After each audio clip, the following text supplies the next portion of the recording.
ত্রয়োদশ জাতীয় সংসদ নির্বাচন এবং গণভোট একই দিনে অনুষ্ঠিত হবে। গণভোটে যে প্রশ্নটি থাকবে সেটি হচ্ছে, আপনি কি জুলাই জাতীয় সনদ বাস্তবায়ন আদেশ ২০২৫ এবং জুলাই জাতীয় সনদে লিপিবদ্ধ সংবিধান সংস্কার সম্পর্কিত নিম্নলিখিত প্রস্তাবসমূহের প্রতি আপনার সম্মতি জ্ঞাপন করিতেছেন? হ্যাঁ অথবা না। ক, নির্বাচনকালীন তত্ত্বাবধায়ক সরকার, নির্বাচন কমিশন এবং অন্যান্য সাংবিধানিক প্রতিষ্ঠান জুলাই সনদে বর্ণিত প্রক্রিয়ার আলোকে গঠন করা হইবে।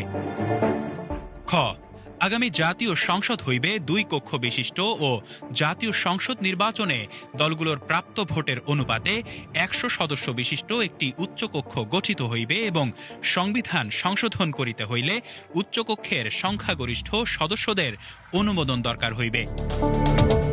গ, সংসদের নারী প্রতিনিধি বৃদ্ধি, বিরোধী দল হইতে ডেপুটি স্পিকার ও সংসদীয় কমিটির সভাপতি নির্বাচন, মৌলিক অধিকার, বিচার বিভাগের স্বাধীনতা, স্থানীয় সরকার, প্রধানমন্ত্রীর মেয়াদ, রাষ্ট্রপতির ক্ষমতাসহ তফসিলে বর্ণিত যে ৩০টি বিষয়ে জুলাই জাতীয় সনদে ঐকমত্য হইয়াছে, সেগুলো বাস্তবায়নে আগামী সংসদ নির্বাচনে বিজয়ী রাজনৈতিক দলগুলো বাধ্য থাকিবে।